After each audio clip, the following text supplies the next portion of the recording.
how do you find these plants that we're going out to look for in the world?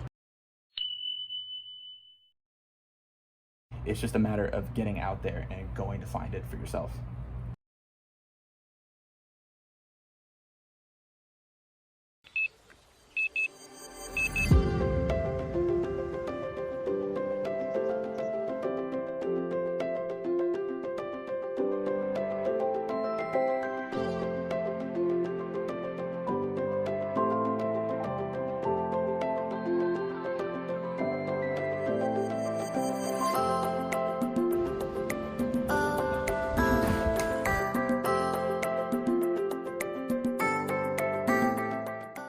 Mickey, what are we looking for? Plants.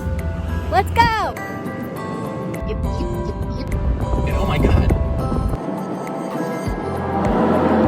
Alright, we almost died.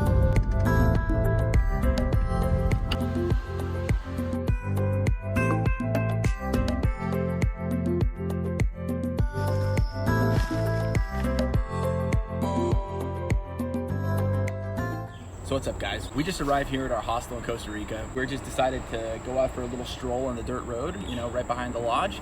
And what should we find growing on this little tree right here in this totally exposed kind of grassy area? Monstera tuberculata. Now, what a lot of you people might be saying out there is, hey, wait a minute, isn't that Monstera dubia? It looks a lot like Monstera dubia. Well, that's the really interesting thing. Monstera dubia, for the most part, throughout its range, and mind you, its range is enormous. I've seen it growing everywhere from Mexico through Central America into the Guyana Shield, Brazil, and the Western Amazon. It is pretty much all over Central and South America.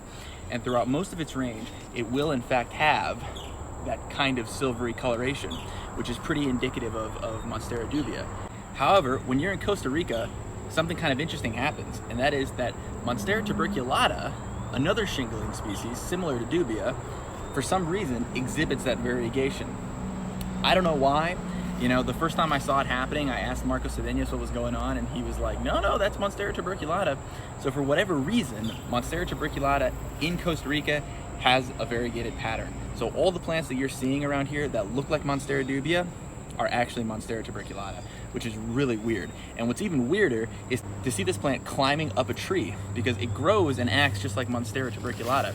And the best way to tell the difference between the two, of course, is in seeing the mature foliage. If you look at a Monstera dubia, it'll climb shingling up a tree, and then when it reaches the top of the tree and the higher light, it will develop massive leaves. I've seen some dubia leaves that were 2 to 3 feet long with lots of perforations and this kind of like rounded edge. They really are quite distinctive. But when you see Monstera tuberculata climb, it climbs shingling all the way up to the top of the tree, and then when it starts to reach the mature foliage, it'll actually detach and start hanging pendant, just like a vine, and it hangs down, and then when it flowers, the inflorescence actually dangles upside down, and the spadix is protected by the spathe, which acts like a little umbrella to protect the pollen.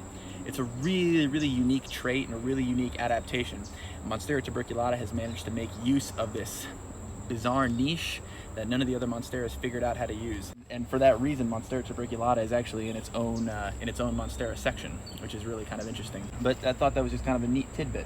And if you're walking around anywhere in eastern Costa Rica, you're gonna see just buttloads of Monstera tuberculata. It grows on everything. It grows on rocks, it grows on trees. There was some that we saw a little earlier growing on a well. I mean, it just is all over the place. So, really special plant. We're gonna go see if we can find more cool stuff. Tiny things, man. They're really cute. I thought maybe I was hearing a toucan, but it was a chicken. This might be Monstera filamentosa. We just stumbled upon this while walking around in the afternoon. Monstera filamentosa. This is the craziest thing. You can't even see them, they're so tiny. Oh, look at the holes. I'm gonna cry. I cannot believe we found this species, man. As like a Monstera enthusiast and as a Monstera fanatic, I mean, this is just about as unbelievably cool as it gets.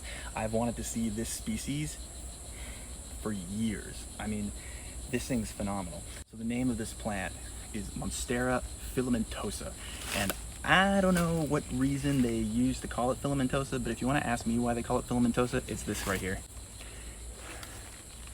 Look at the little filaments. That's what I was talking about, the little tiny pieces of connective leaf that hold the structure of this whole thing together. I mean, look at how fine it is. If you want to think about obliqua being fine, like, take a look at that. That's barely even like noticeable. It's so small, the filaments. I would say that by far and away, this is probably the single most beautiful Monstera that there is. I mean, I'm giddy. I'm beside myself. I mean, this is just like, this is more than I could have ever expected. On the first damn day that we're here, we find Monstera filamentosa. I can't even believe it. That's a natural structure. This leaf evolved that way for some freaking reason. I don't know why. They escaped Thanksgiving.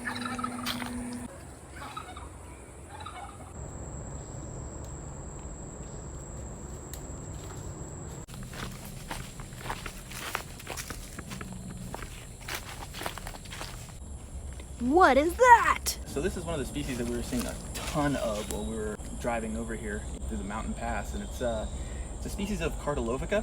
I'm not great at identifying Cardilovica. I know two species, Cardilovica drudii and Cardilovica palmata, the latter of which, palmata, is the species that's used to make the Panama hats in Panama, the famous Panama hats. These things are cool because they look like palms, right? I mean, they have this kind of like weird palmatophyte leaf, but they're actually in the family Cyclanthaceae. They're cyclanths. Cyclanths are cool because they occupy the same niche in the New World that pandans do in the Old World. You know, pandanus, they're widely used in cultivation. They kind of have these big spiky tops and they're semi-aquatic. They occupy similar niches because they're very distantly related. The pandanus fruit looks like a pineapple.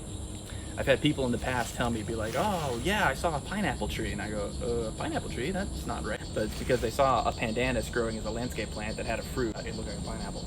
But the cool thing about Cyclanthus is that one of the ways that you identify them is by the inflorescence. And the inflorescence is objectively the most bizarre flower that you've ever seen. It looks kind of like a spindly ball of white wires all kind of like wrapped together. They're super weird and super crazy. And then the inflorescence ends up looking like this. You can just kind of see it. It almost looks a little bit like an aroid spadix, like an aroid inflorescence, but it's not.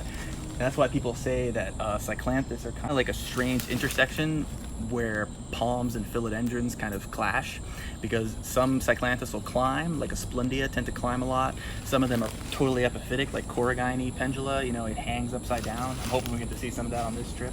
But, you know, regardless, they'll have that kind of weird, fuzzily, twirly, funky flower. I'll put some pictures too, but I mean, they are cool looking. And, you know, so this is a group that a lot of people don't really give much time to, but they're pretty wild. I like them. Nick and I are trying to figure out if this road is even passable anymore. It's been a really long time since there's been a vehicle here.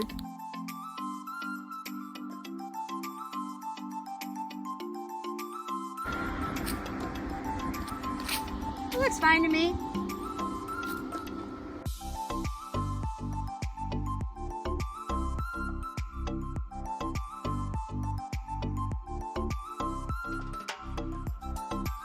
So Mickey put me in charge of navigation. I don't know why. I got us lost pretty much immediately.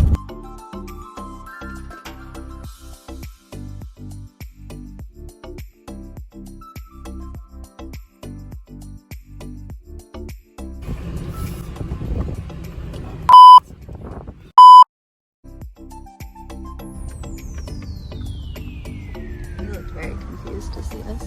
I'm confused to see us. So we stopped and we asked a very lovely local man if we were on the right track. And he said, no, you stupid idiots. And